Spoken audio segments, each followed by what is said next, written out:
All right. Hey, everyone. I am here with Karla Guadamuz-Davis. Hey, Karla. Hello, how are you, Hello, Jennifer? hello. Thanks for having me. Yeah, I'm glad you're coming on today. I love this topic. So, Karla has been in business for about 6 years. She is the broker of her I Love Me Casa in South Florida, specifically like Miami. Is it what county is that? Miami-Dade, Broward County, South Florida. I mean, really Key West up to Palm Beach. I'll Perfect. drive anywhere my clients want me to. Nice. So, Karla, your topic is going to be a lesson learned and how you learned how to shut up when you're negotiating. Tell us about it. Well, there's 2 points to that. I guess one would be when you're negotiating with a client to try to either get their listing or meet you halfway into what you're thinking. And the other one is with other real estate agents and brokers. So I've had both instances happen to me, and just a little bit of background. I love talking. Okay. I don't know if you know that yet, but I used to be a journalist before my real estate life. And as a journalist, you do talk a lot. Right. However, you do have to also listen, right? Because we're journalists, we're trying to tell a story. Right. But for whatever reason, when you get into real estate, you just love talking and love saying things. And again, it's great to communicate, but sometimes you do say too much. Right. So I would say one perfect example is when you're representing the property. Hmm. And then you have a lot of buyers agents that are coming to see it, or people that don't have agents or whatever. And you'll say the words like motivated seller. Yeah. Um, you know, I never liked it, but for some reason I said it one time, like, oh, my seller's motivated. They were like, oh, how motivated are they? Like, then Right. I said, okay, let's backtrack a second.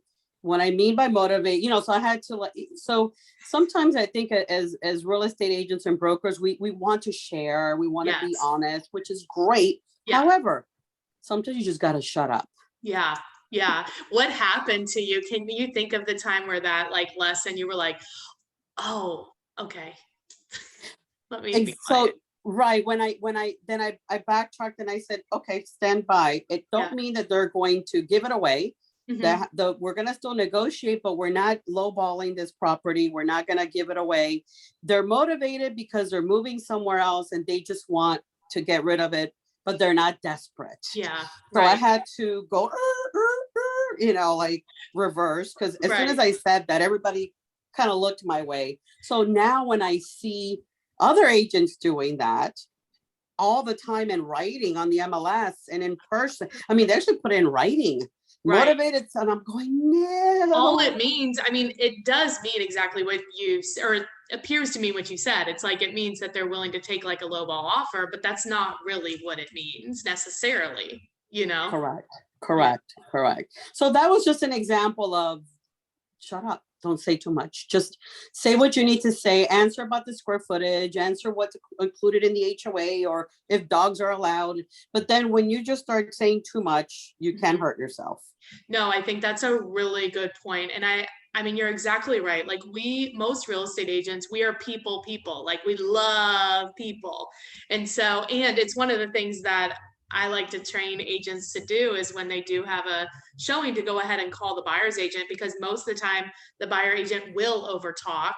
And then as the seller's rep, you can use what they say to help negotiate a better deal for the seller.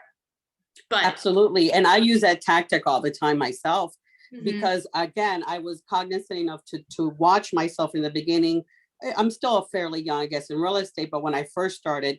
So now when I am negotiating with the buyer's agent, I just go, so tell me about the property. And I shut up. perfect. I love it.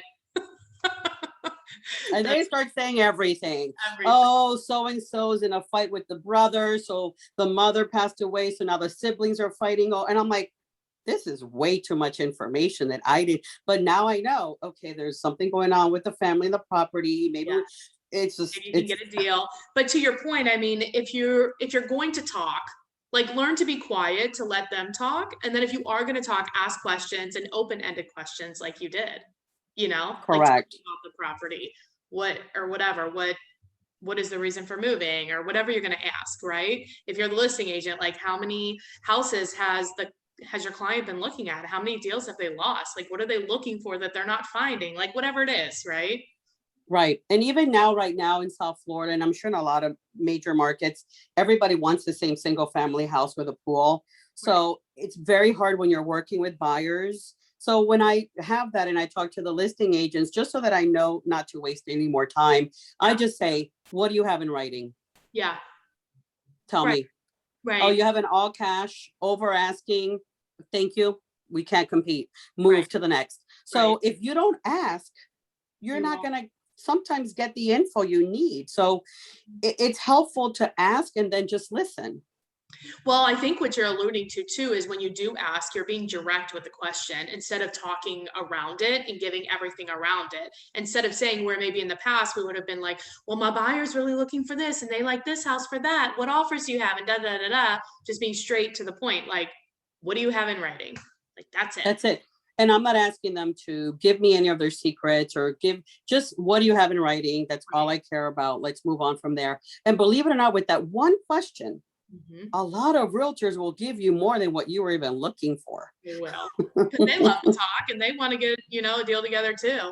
I love it. I think that's like it's such a valuable tool. I remember like when I was newer and would over talk also, I would just hit the mute button on my phone.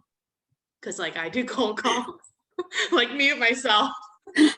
Shut up. I haven't tried that one yet. I'm gonna give that one a shot. That sounds really cool. Yeah, It's funny. yeah, Yeah. yeah. Well, if people do have a referral for you and you said Miami, Key West, Fort Lauderdale, right? Yeah. Yep, Okay. yep, What's yeah. the best way to get a hold of you? Email Karla, that's Karla at ilovemicasa.com. And for those of you non-Espanol, it's mi casa in Spanish. Yeah. Micasa. You know how many people have said, oh, mi casa, and then I see an email with me, and I'm like, Yes. did I say me or me? Mi casa. It sounds real similar. This It is, does. it It depends on does. where you're from. It depends on if you know Spanish, all that. Right, It right. makes So sense. yeah, I mean, I love working with agents throughout the country. Have had a lot of referral agreements with a bunch of other agents. I think it's great that we all can help each other Yeah. work together. We all don't have to hate each other. I think that's another topic. Why do we all hate each other? So That's like a we're real Florida thing though, Carla. It doesn't happen that much in Ohio. well, yeah, we have a lot of stuff down here. Yeah, that's a whole different topic. Right. It really is amazing.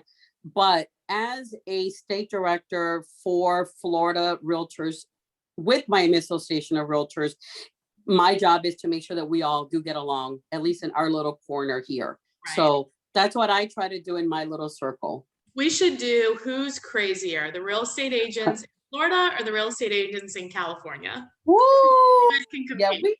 we need to do that. We need to do that's gonna be tight. It is gonna be tight. All right. Well, I appreciate you coming on. Thank you so much. Thanks for having me. I appreciate you.